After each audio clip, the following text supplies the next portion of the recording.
also always just encouraged me to like keep writing, Mhm. which is, you know, an important thing.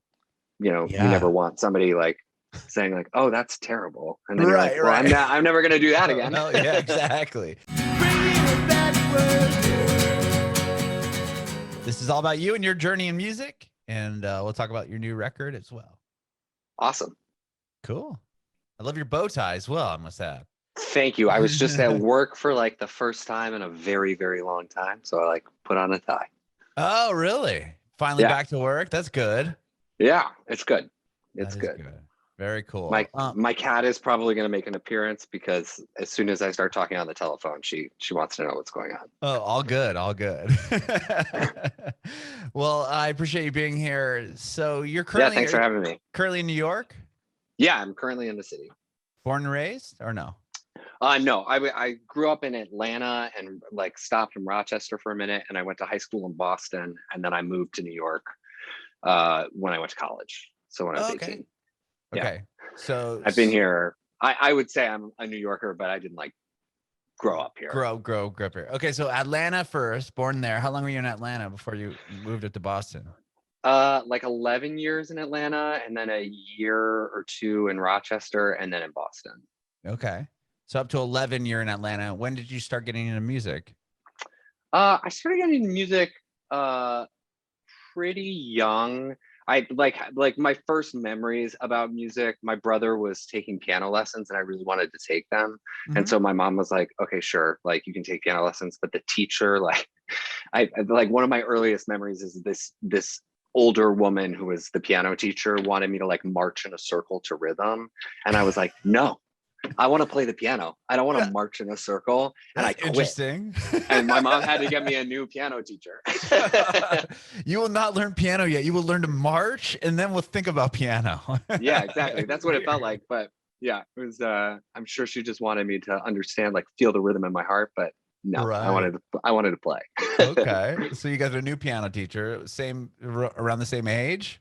Yeah, I think it was like 4 or 5. I was really young when I started playing, and I always loved it and just sort of like kept doing it. I got really serious about it, I would say, in high school. Okay. Uh, I was, taking with a guy named Jim Chubet, who's like a concert pianist type, but also teaches in the Massachusetts area. And I was taking with him, and the piano teacher at my high school, which was a pretty artsy place, was an Italian like concert pianist, and she was Wow. like, "I can teach you," and I was like, "Okay." And it was very convenient to have her like at my disposal, like every day of the week because she was at the high school. She was Mhm. the artist in residence there, and yeah, that was. I mean, it was really intense. She really taught me how to play the piano. But she must have But it seen was all something in you, right? I mean, to yeah, it want was to all let classical you. music up to that point, and I really loved like pop rock, but like she really like focused on my classical chops, and I was gonna apply to music conservatory to do concert piano stuff, but it just like my gut was like that's not right, and so I ended up going to NYU and sort of creating my own major there and figuring my way into like theater music. Oh, okay. Did you go in for music at all into NYU? Or like were you in No, the Clive Davis Institute or any of that? no, that was like that actually started. This is how old I am. That started my sophomore year Oh, okay. at NYU, so it didn't even exist yet when I got there. When I went there, I went to Tisch for like the theater program, but right when I got there, I was like, oh, I do not want to be an actor. Um, but I immediately started playing for all the actors, and I realized that, and I don't know why I hadn't realized it in the first 18 years of my life, but music directing shows and like writing orchestrations and arrangements for shows is like a job. Mhm. Uh, and so once I realized that, my advisor at NYU helped set me up with a composer, music director here in the city. And I interned with him for most of my time at the school for credit. Wow. Wow. Yeah. So you went to an art school, you said, or art high school, or just an Yeah. artsy high school? It was an artsy high school. It's like a progressive education high school, really, but like with a serious emphasis on the arts. That's really awesome. Yeah, it And was cool. was this something you had to like apply to get into, or was it just, oh, I'm Yeah, I interested in applied to music? Okay. I applied to get into it. It's called Beaver Country Day School. It's still there. I still try and be involved there because the people there and what they were able to like let me do, like even with my piano teacher and the theater and music department there really set me up to I just like always was able to like say like, oh, I want to do this thing or try this thing artistically, and never had any like trepidation or fear about that. And I really think that was because of the people I was surrounded by when I was like, in those really formative years. That's amazing. Yeah. Instead of having people deter you, they like embrace what Yeah. you wanted to do. They were like, well, try it. And then like when you fail, you fail. That's cool. That's really cool. Were you involved in the theater program there at all? Like, were you the In high piano school? player? Yeah. Piano player for musicals or whatever they put on. Yeah, I never like connected. I was in the musicals, and like I Oh, never you really were. like connected. Like, oh, I could play the piano for this. Like, but Hi, Cat. I ran. Hi, Kat. There she is. I love that. I never really connected. Like, oh, I could play the piano for the shows. I always was like in the show or like playing classical piano, and it wasn't really until I got to college that I like fused the two. But I think a lot of that had to do with my piano teacher being like, you are learning Bach, you are learning Mozart, you are learning Brahms. And like that was the music that I was like, oh, this is piano music, Okay. It didn't come together until college, you said. Yeah. And so you were in the theater program in college, and that's kind of how you just morphed this major there? Okay.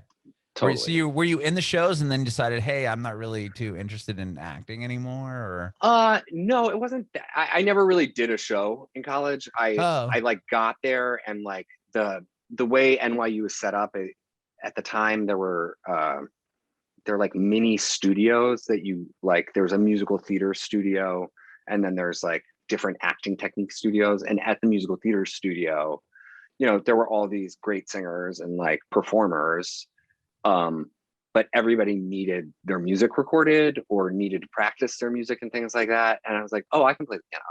And like once I started doing that for singers, I was like, oh, this is actually what I want to do. So I should not be in this program, but like do it, like doing the singing. I was like, I should be playing the piano because that's what I want to do. Okay. And then you got this like internship, so to speak, right? Or with yeah, I worked. There's a composer named Andrew Lippa. He wrote The Wild Party and The Addams Family and Big Fish and some other shows. And I met him when I was 19 years old and interned with him for about 3 years while I was finishing school, and a little bit after, before I started working professionally. And he was incredible, like truly the greatest mentor a person could ask for. Mm-hmm. And he taught you basically all the ins and outs of Broadway. Yeah, I mean, he just taught me about theater music and like the different jobs that can exist, and like how, he's just a really creative person, and which is super inspiring to be around, but also showed me, because as a writer myself and like all of those things, like, you go through like phases of like writing a lot of new music, and like what are you doing when you're not writing a lot of new music, or how are you staying creative, how are you like focusing your chops. And I learned through him like, oh, well, maybe today I'm not going to write a song, but maybe I'll write an orchestration for something or do an arrangement of something, and just like how to collaborate and all of those things. It was just like a really exciting energy to be around. So you were writing prior to having this internship, or was that? Yeah, I mean, I had like meddled around, but he definitely like taught me like how to write music, like especially, theater, like the ins and outs of like how a show is structured. And like when you're writing a show from beginning to end, like you need it, like obviously you need an opening number, you need a thing called an I Want song, which is usually the second song in a show. And then like, there's a B plot and like all of like those, like the standard musical structure and how that works. He taught me all that. And, he also like, was really gracious about, helping me find my own musical voice. And like, when I would write songs, he would listen to them and he would, say like, oh, that's good. Or like, what if you did this? And also always just encouraged me to like keep writing, which is, an important thing.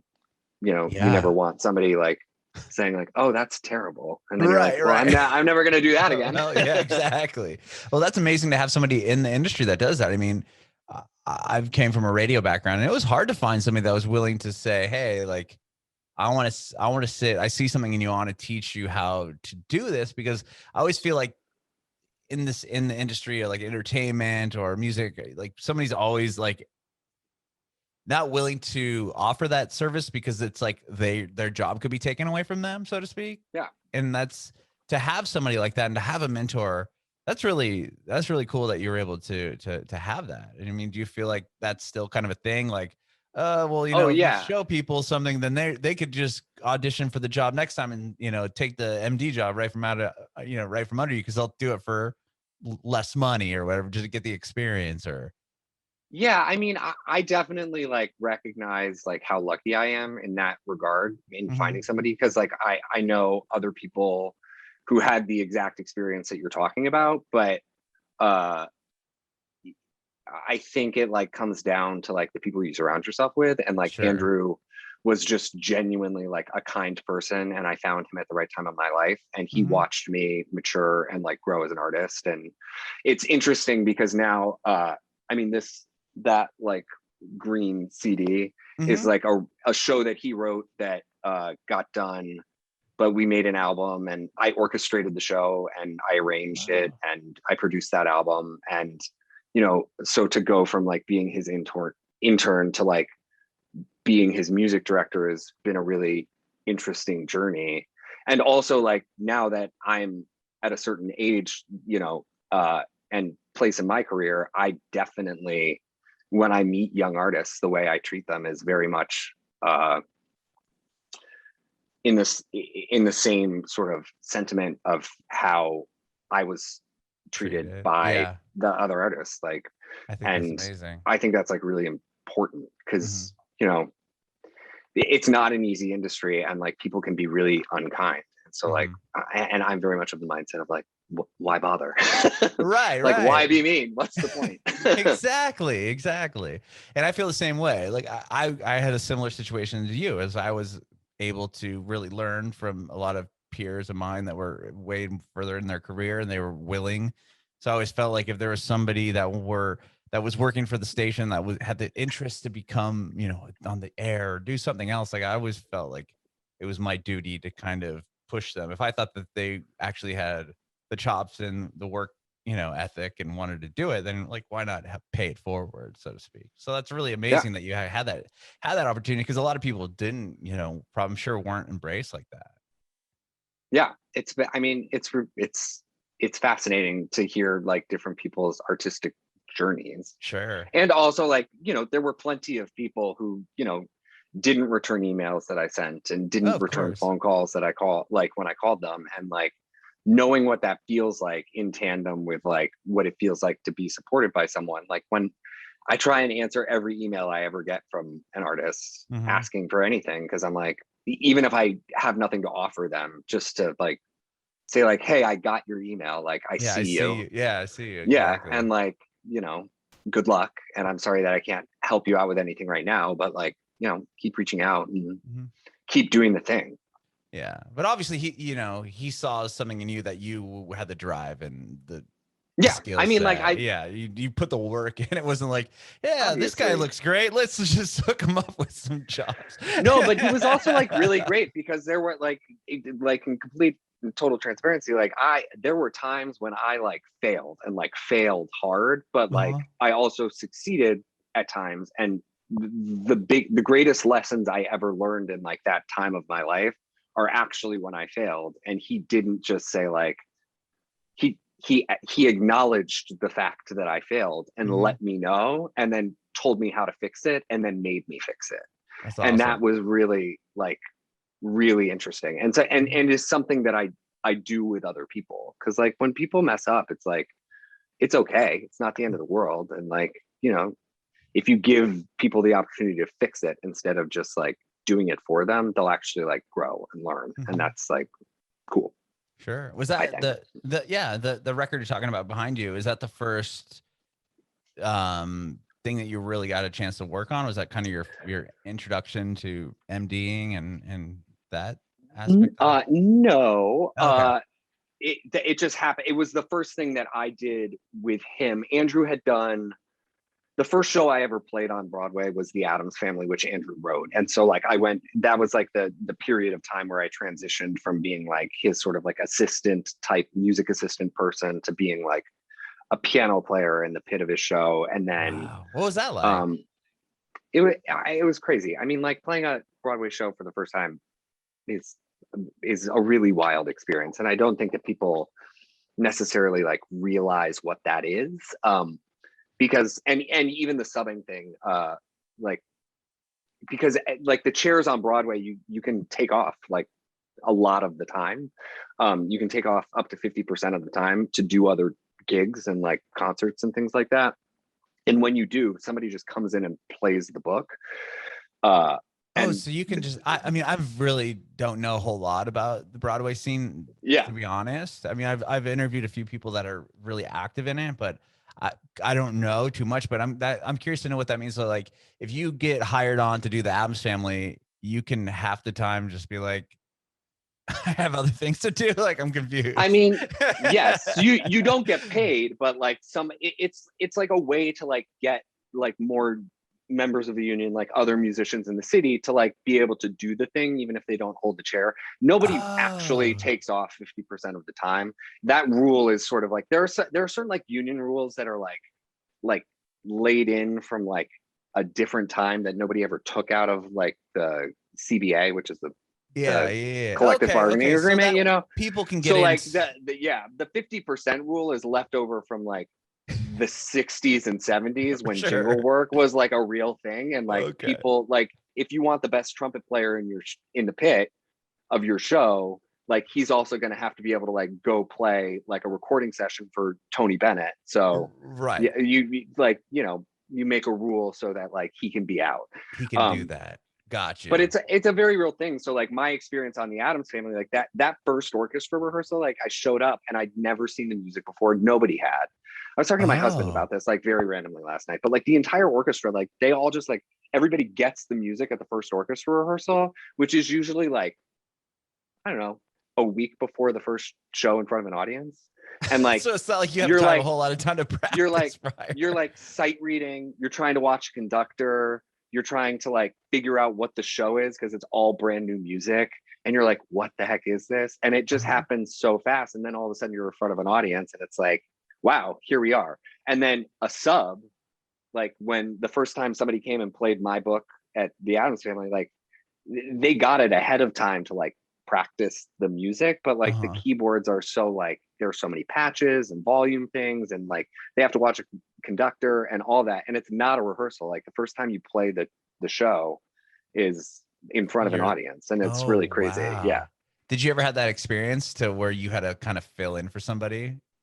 yeah, I subbed at Wicked a fair amount on Broadway. That was really my only like book that I like subbed on.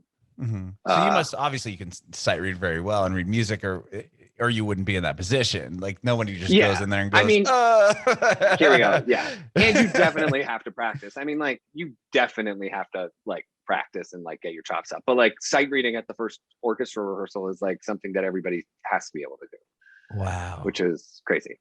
That is really crazy. I mean, yeah, to the talent that are in those pits, I don't think it's as much credit as they deserve, to be honest. Yeah. I mean, it's an interesting thing because like people sometimes don't realize like that, you know, the best musicians in New York City are playing in Broadway pits because Hmm. it's really you know, it's the best work that you can get in the city as a musician now. Hmm. Is that something that you've taken off Broadway, like, or been on a play that's or a musical that has toured? Like, I don't know, for example, like Book of Mormon is one that I know that would go through different cities. Like, have Yeah. you had that opportunity? Yeah, I did the first national tour of Wicked, which was Oh, like wow. that was like my first job out of college. What was that I like?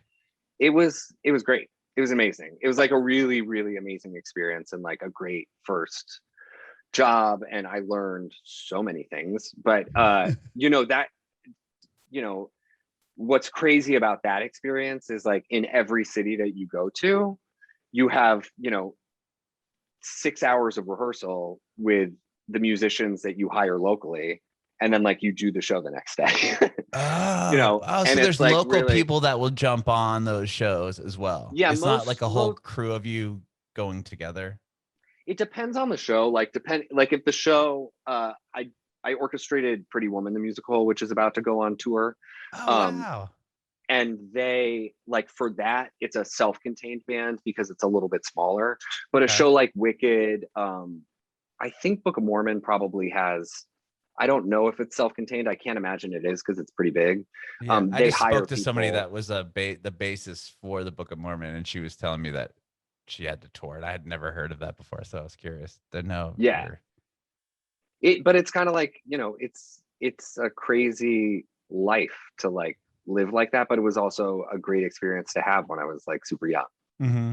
Mm-hmm. Wow. So that was you did Wicked, and were you still under Andrew at this time, like he was teaching you, or you hadn't met yet? Yeah, no. We had met. That was like after I had like finished like doing my college stuff with Oh, him. And got you. I Okay. can, so Wicked, while I was on the road with Wicked, the Addams Family was being developed as a Mm-hmm. musical on Broadway, which is like a long sort of like drawn out process to go from like the first reading of a musical, which is, usually the first act and is missing stuff, to like what the show becomes. Mm-hmm. And so throughout my time at Wicked, there were readings of the Addams Family, and the Addams Family was sort of like developing, and I continued to do all of the like music assistant type work for that. Mm-hmm. Um, and then when I left the road is when the Addams Family started on Broadway. Oh, wow. And then that's when you started playing. You were playing on the Addams Family. You played piano. Yeah. Wow. Okay. And from that show, like, do you play on it through its entire season on Broadway, and then you move on to what's next, or like how does that work in that world? You can sort of like jump around. For me, the Addams Family ran about 2 years, and I Mm-hmm. did the first year of it. And then I had an opportunity to music direct Rent when they revived it off Broadway in the city. Oh, Um, wow. and it was just like an opportunity to be in charge of a show for the first time and all of those things. So I left the Addams Family to do Rent, and Rent was a lot of fun, but like wasn't super successful off Broadway, Mm-hmm. like it had been on Broadway. So it closed after like a year and a couple of months. And then while I was working on Rent, I was working on like developing a musical with a team of people, which turned out to be Kinky Boots. So Oh, wow. when I left Rent, I did Kinky Boots, and that show I stayed at for just about, I guess, almost 5 years. And Wow. then, Brandon Urie was on that show, wasn't he? yeah, he was That's cool. That's rad. So great were guy. you the music director for that show, or like like what was your role on When I that one? started the Kinky Boots, I was the associate music director. So the music Okay. director was a guy named Bryan, and Stephen Aremus was the music supervisor and orchestrator and arranger. And he did all the arrangements with Cyndi and really helped her through that process. And then Bryan and I were sort of like in charge of the music at the theater. And Bryan left after a couple of years, and I took over as the music director and music directed it for the last bit. Wow, that's so cool. Is that must be that I can't even imagine directing like such a big, like if anything on Broadway. I mean, Yeah, it's just so next level. I mean, that's so cool. it's a lot of fun, but like, it's funny because uh you get used to it in a way, but like there's still something like very magical about the thing. Like when you look at the thing on stage, it's such like a small picture of like what the whole, Everything's doing, right? like everything's doing. And like, every show really, there's a family element to it that's like so like really magical. Like every time you go in to a theater and that process, like the people become your family, and that's a really cool thing. And the Kinky Boots experience was, something that I think will be very unique to you know, my career and life, just because it was so successful, which is not like most shows are not. But it was also such a special group of people who created something at a very particular moment in time, and, you know, have gone on to do, I mean, Billy Porter was nominated for another Emmy today. It's like wild, you know? Yeah. And like when we started Kinky Boots, like Billy had, that was like really the beginning of like Billy resurging as like an artist, you know, in his, you know, 40s. Sure. You know, and like Yeah. everybody was like, Billy Porter is, you know, he's done, or like whatever. And I mean, he sure did prove everybody wrong, which was really exciting. With I'm looking at your Spotify, because you have a new record out called The Mayor, but you have what, Writing with Kevin Taylor, that's a musical that was on Broadway, or tell me about that. No, that's a musical that I wrote. So musicals are funny. They're like hard, like it's really hard to get like a production of a musical done. I will say that it's very expensive and like all of those things. But the first musical I ever wrote was a musical called Writing Kevin Taylor. And I wrote it in college with my friend Josh Holloway, who is now, you know, a writer for Jimmy Kimmel, and he lives out in LA and like is a great comedy writer. And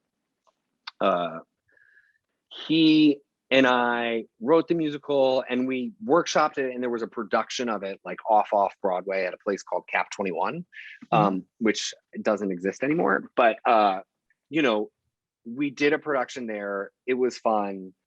And I was like, I wanted to like capture it and figure out what it was.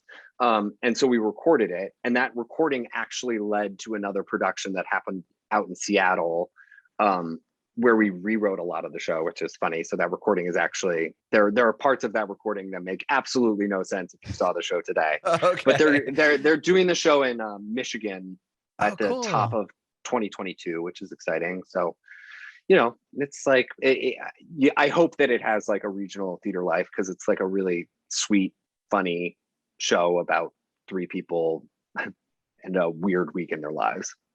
That's cool. I mean, to have something that, I mean, it looks like that came out in 2013. I'm just going off off Spotify here. Yeah. But to have that, something that you wrote then, kind of resurge in Michigan in 2022, that's pretty, I mean, tell me what that must be pretty.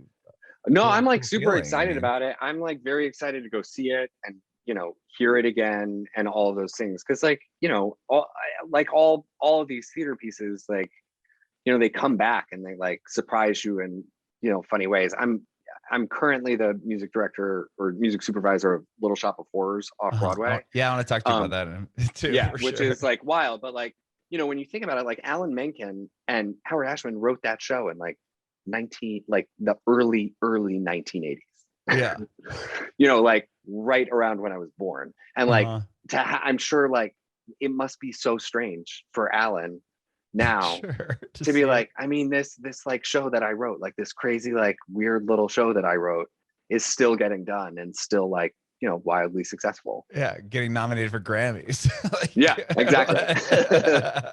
Wow. So I'm just curious with, like, for example, like Writing Kevin Taylor, is it, you have the show done, it's like in a book, right? It's like, here's the whole show. And then Michigan adopts the book, and then they just kind of go off of what you guys had written then, and they hire people and create it. Yeah. Wow. More or less. I mean, like we're around as a resource to like answer any questions they have, but like, you know, we'll send them the script, we'll send them the score, and they'll do it. Let them go with it. Wow. Yeah. So so you'll get there and see it and just see what they decided to do with it, kind of. Yeah. Which will be so cool. Like, I mean, like that to me is very exciting, especially coming out of this year where like, you know, we didn't get to see any theater really for the longest time. And like, you know, is it back to be back a little bit? You said you were working. But yeah, I'm in auditions for the Pretty Woman tour right now. Oh, so I'm sitting in a room listening to people sing. Okay. Which is great. And a lot of fun. But yeah, so Bruce Springsteen is on Broadway right now. He's like doing his like one-man show. Oh yeah, at a theater, and that's the first show to reopen. But the next thing that's going to reopen is or open is a new play called Passover, which was done at Lincoln Center previously, but they're opening on Broadway on September 12th, which is Cool. that'll be neat. And then a couple of days after that, I mean, they start previews in August, so that'll be like the next like thing to open. And then in mid-September, pretty much all of the shows on Broadway are going to reopen. Okay.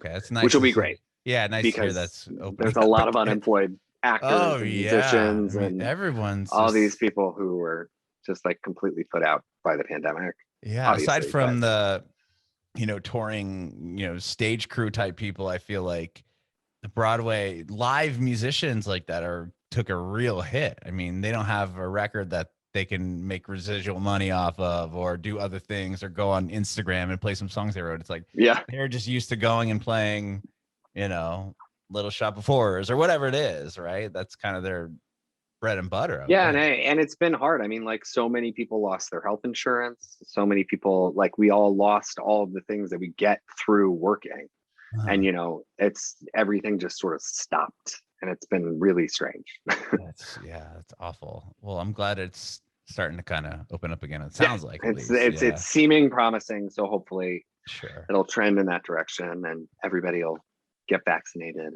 Yeah, be back. Let us get back to work. Life as we used to know it. What's a View of the River? Is that another play that you wrote or a musical you wrote? So I have a couple of albums out. So I wrote the first album I ever put out was an album called Chasing the Day, which is like a collection of songs that I wrote when I was like very young, like the songs I was writing when I was mentoring with Andrew. Okay. And I got a bunch of like Broadway sort of stars to sing it. And that was sort of the first like introduction I gave to the world. Is like, hey, I write music and I write songs, and wouldn't it be great if you sang them? And people do, and that's really exciting. And then I put out the Writing Kevin Taylor sort of concept album as like a thing to everything that we just talked about. And then A View of the River. After Writing Kevin Taylor, Josh moved to LA. He started writing for TV. He got the job at Kimmel, and so it became pretty clear that like we weren't gonna write musicals together anymore, but just like naturally. And at that time, I met a guy named Jeff Talbot, who is a brilliant playwright, and he had reached out to me because he also is a lyricist, and he had an idea that he thought might be interesting to turn into a musical. And he had been introduced to me through Chasing the Day. He had heard it, and he was like, oh, this is somebody I want to work with. But he and I met, and we like hit it off, and we have since become very, very close friends, but we're also songwriting partners now. And we wrote a couple of shows. They've been like in festivals and things like that. But we also were writing sort of one-off songs, which is what Chasing the Day was. And so we put out an EP called A View of the River, which is just 7 songs that we wrote. And they're sung by Broadway stars, like Billy Porter is singing on one of them, and Jonathan Groff is on one of them. And that was sort of our first like calling card as songwriters. And then when the pandemic hit, I had been in a band that sort of like split up, and I was like, I think I want to like write an album for me. And like, instead of getting like Broadway people to sing the stuff, like I really want to put out like a, singer-songwriter kind of album. And I, Jeff and I talked about it, and he was like, I think that's a great idea. And he got really excited about it and really encouraged me to do it. And that is what eventually turned into The Mayor. But he and I wrote a lot of songs, and only 7 of them are on The Mayor. But I think we recorded more than that, so I think maybe we'll release another EP at some point, because it's good music. Yeah. So The Mayor is a collaborative effort still with Jeff Taylor as well. Yeah. Oh. So Jeff wrote co-wrote the lyrics to the songs with me. Oh, okay, cool. And this became a project once everyone wasn't working. I mean, as far as the pandemic went. Yeah, I mean, it was like a way for us to stay creative and really process what it was like here. I mean, and also an opportunity for Jeff and I to sort of like define what we want, like musically, like idea wise, like where we stand as like artists, and like put our ideas out there into the world in a way that it isn't like in the box of a show or theater. It's like it's really meant to be like a singer-songwriter record. Mm-hmm. Yeah, because I would imagine you're probably used to writing in that, and more of like a concept, like storyline, right? And then this is something that's just kind of a collection of songs that you guys are feeling at that moment in time. Yeah, and it's interesting because when we recorded all the music, I had every intention of being like putting out like a big album, like putting out an album with like 12, 14 songs on it, because we wrote like a lot. And we recorded like 14 or 15 songs, but then like when we were listening back to them, it just like it was too dense. It was like too much, and so like we sort of split them up into like two different ideas. And like The Mayor is it's not like a concept record, but it like definitely is like an idea. Like that is to us like a complete thought, and so which is nice. It's not like it's not a concept in the sense that it starts here and ends here, but it's like they all complement each other. Sure. And this, obviously, you have a show. I just saw on your Instagram you're playing a show on July 22nd. Are you going to be playing these songs, or?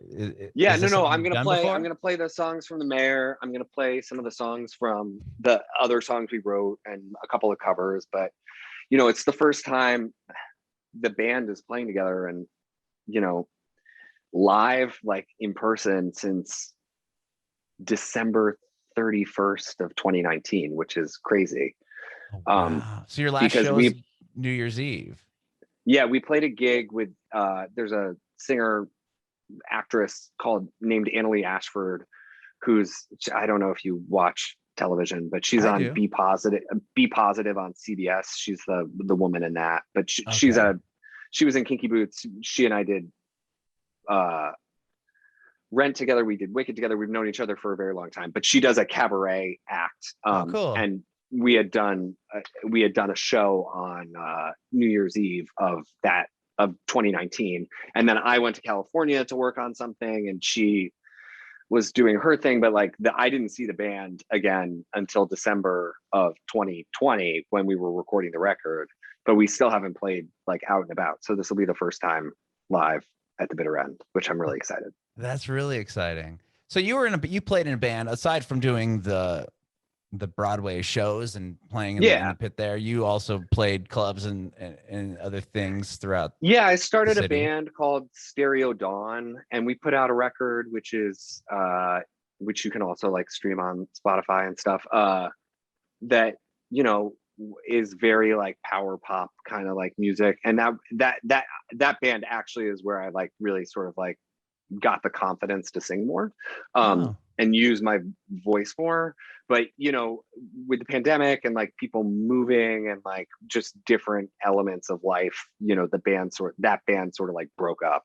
Sure. And so this is like a new like project where I'm the lead singer, which is crazy. That's cool.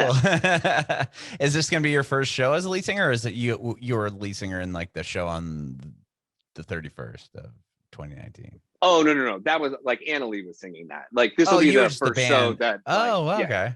Yeah. So this will be your first show as the lead singer of the band? I mean, yes, I've sung my songs before, like out and about at clubs and things like that. And with Stereo Dawn, I always sang. Like there were two of us who sang on that. So but this is the first time like I'll be the only singer on stage. But I'm like super pumped about it. That's awesome. That's really cool. And I want to talk to you about the poster behind you. Little Shop of Horrors. Yeah. That, or was that what you were working on right before the pandemic hit? Was that what was going on? No, so Little Shop opened in October of 2019, and I had one of the producers of Little Shop of Horrors was doing another show out in California called Fly that Bill Sherman wrote, and he's the music supervisor of Sesame Street, and he was just the executive music producer on the In the Heights movie. He's like a really fascinating musician, amazing guy.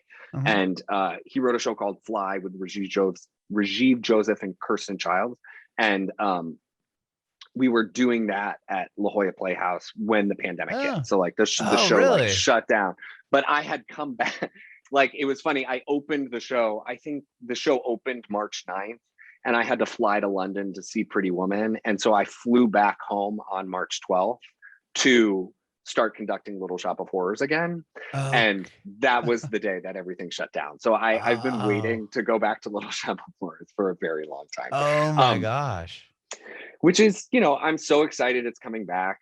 People have been so kind to the show, but it's also like, it's been really special. It's in a really small theater, which is neat.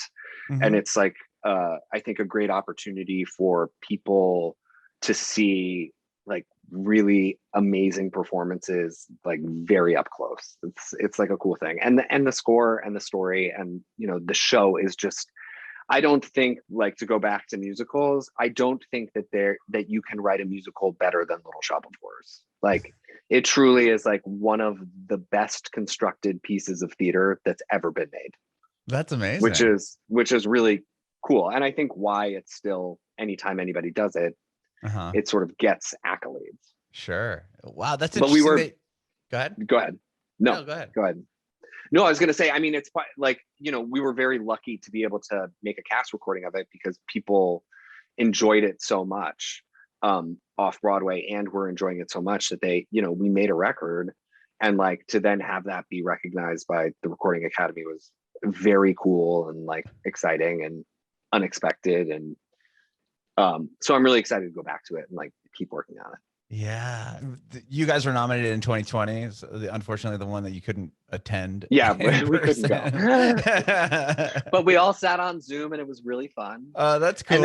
And then when we didn't win, Alan like FaceTimed me, and he was like, "Yeah, you don't always win." And I was like, which is funny because like when Alan FaceTimes you, he usually FaceTimes you from his office, and like in my office, like I know not everybody can see, but like I've got like posters, like show posters and like albums and stuff that I've worked on.